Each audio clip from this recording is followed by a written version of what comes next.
안녕하십니까. 반갑습니다. 오늘은 종이접기에 대해서 이야기해 볼까 합니다. 여러 가지 종이를 접는 방법에 대해서는 각자 작가마다 다 나름대로의 노하우를 갖고 계실 거라고 생각해요. 오늘은 제 견해를 말씀드리고요. 자, 그러면은 종이를 어떻게 접는 게 가장 이상적인가? 그리고 접은 상태에서 접혀진 칸을 어떻게 운영하는 거에 대해서까지 말씀드릴까 합니다. 우선 반절지 기준으로 말씀을 드리겠네요. 이 전체 큰 종이를 반 우선 접습니다. 자, 양쪽 귀퉁이를 잘 맞추고 반 접은 상태에서 이제 반을 또 접죠. 어떤 분들은 이렇게 남기고 접는 분도 계세요. 요거는 뭐 일단은 제 말씀만 드리겠습니다. 반을 접어서, 자, 여기서 요령은 한쪽 끝에 위나 아래쪽을부터 시작하는 게 아니고 가운데를 누른 상태에서 아래 위로 이렇게 접으시면은 종이가 삐뚤지 않게 정확하게 접을 수가 있어요. 다시 반. 자, 이렇게 해서 역시 마찬가지 요령으로 가운데 누르고, 자, 당겨서 누르면 되겠죠? 그리고 아래 위로. 그 다음에 또 반 접습니다. 이것도 작은 거지만은 이렇게. 자, 그러면 거의 정사각형이 나오죠. 이 상태에서 이제 종이는 다 접었어요. 그러면 다 이제 쭉 피게 되면은 둘, 넷, 여섯, 여덟, 앞뒤로 하니까 16자 나오겠죠? 가장 기본적인 이 종이 접는 방법이라고 생각하시면 돼요. 그런데 접고 나서 왜 이렇게 한쪽을 남기지 않고서 전체를 접냐? 그 이유에 대해서는 글씨는 크게 배우는 게 훨씬 더 유리합니다. 자, 그럼 왜 크게 글씨를 써야 되냐? 그리고 그렇게 배워야 되냐 하는 이유는 작게 쓰게 되면은 본인이 쓰여진 글자 형태에 대한 결점이 많이 노출이 되지 않기 때문에 본인 스스로가 그거를 확인할 수 있는 좋은 방법이기도 해요. 자, 그러면은 이렇게 접어진 상태에서 칸 운영에 대해서 말씀드릴게요. 자, 좀 접어 놓겠습니다.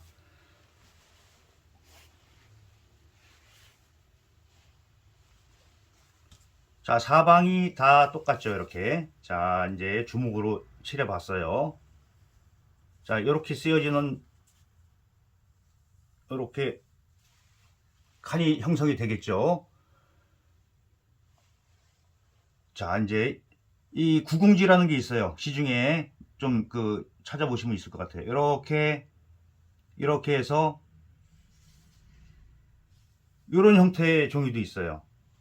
그러면은 이 초심자들은 이런 종이를 구입해서 쓰시면은 훨씬 더 학습하는데 이제 초기에는 유리하겠지만은 이렇게 칸이 있는 데서 쓰게 되면은 단점이 뭐냐?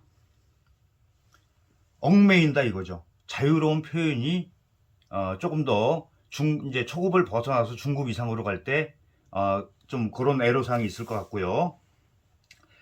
자, 이거를 눈으로 이제 칸을 나누는 거예요.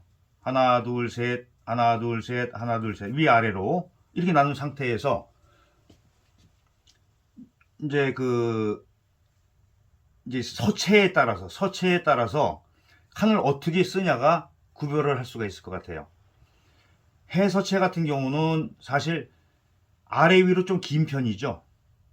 전체적으로 아래 위로 긴 편이고, 예서체 같은 경우는 가로로 긴 편이죠. 그리고 이제 행서나 초서 이런 거는 큰 자는 크고 작은 자는 작아요. 그래서 우리가 이 칸을 감각으로 익히는 훈련을 하는 게 중장기적으로 봤을 때는 훨씬 더 유리하지 않을까라는 제 생각입니다. 그러면은 우선 해설을 기준으로 말씀드릴게요. 다시 한번 칸을 치겠습니다. 정사각형 안에서 왜 정사각형을 만드냐? 이쪽은 내가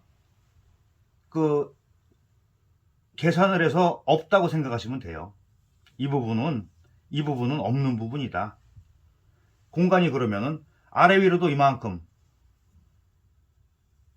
그러면은 사방이 균등하게 우리가 눈으로 이 가늠을 해 놓을 수 있겠죠. 이 상태에서 중심점을 찾으면 돼요. 여기가 중심이 나오죠. 이런 상태에서 변과 방을 어떻게 배치를 하느냐. 이제 여기까지 이제 되겠죠. 근데 초심자들은 가장 어려워하는 부분이 보니까 중심을 맞추는데 어려워하시더라. 자, 그러면은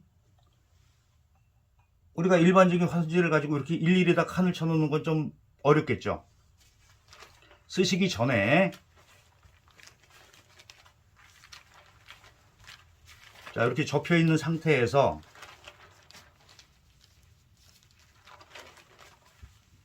이렇게 접혀 있는 상태에서 다 여기까지 다 접었죠.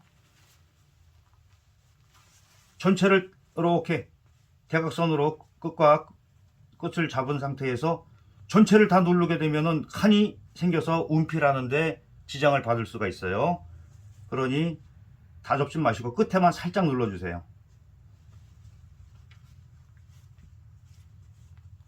끝에만 살짝 눌러주시면은, 그리고 펴봤을 때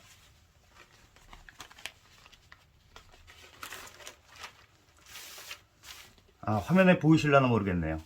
자, 이렇게 끝에만 우리가 운필을 할 때 지장이 안 되는 부분만 살짝 이렇게 표시가 생겨요.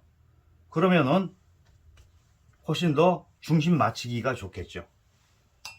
자, 이 부분이 중심이 되겠습니다. 이 부분이 중심이 나오죠. 자, 여기서 대각선으로 거보겠습니다. 일단 중심을 찾고 그 다음에 앞에서 말씀드린 자, 칸 안에서 칸을 다시 만든다. 이거는 왜 이렇게 딱 정해진 구궁으로 만들어서 칸이 있는 종이를 쓰게 되면은 처음에는 좋아요. 임서한 법이나 이렇게 이제 똑같이 모방을 해서 쓰는 과정에서는, 임서 과정에서는 유리할 수 있으나, 자, 글씨라는 게 천편일률적으로 똑같은 게 아니죠. 작은 글씨도 있고 좀 더 큰 글씨도 있고 또 납작한 글씨도 있고 세로로 긴 글씨도 있어요. 자, 각 서체마다 의 특징이 있다. 그랬을 때 가장 이상적인 방법은, 조금 어렵지만은 내가 칸을 이런 어떠한 이제 도구나 어떠한 그런 뭐라고 말씀을 드려야 되나, 아무튼 이런 칸을 가지고 운영을 하게 되면은 예술로서의 그런 각자의 그런 개성을 표출하는데 도움이 안 된다. 자, 그럼 좀 어렵겠지만은 그런 감각을 이용해서 훈련하시는 거를 추천드립니다. 자, 그리고 앞으로 다시 돌아와서, 자, 칸을 이렇게 만든다 그랬죠. 쓰여지는 상태가, 자, 요거를 이 안에서 물론 글씨가 크게 될 수도 있고 작게 될 수 있어요. 그러면은 칸을 나눌 때, 자, 우선 기본적으로, 자, 해설을 기본으로 말씀드립니다.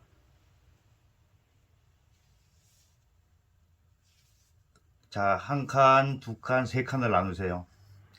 이렇게 나눠진 상태에서, 자, 다시 해설을 기준입니다. 그러면은 해설은 변과 방으로 이루어지죠. 변은 한 칸만 쓰고 방은 두 칸을 쓴다.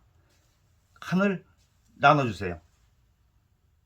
자, 그러면은 어렵지 않게 자형을 맞출 수가 있어요.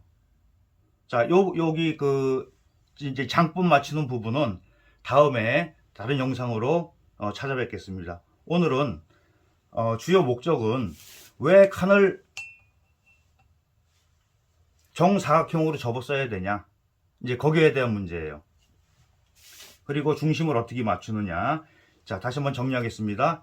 일단은 칸을 16칸을 접는데 기본으로 접는데 정사각형으로 접자. 그리고 서체에 따라서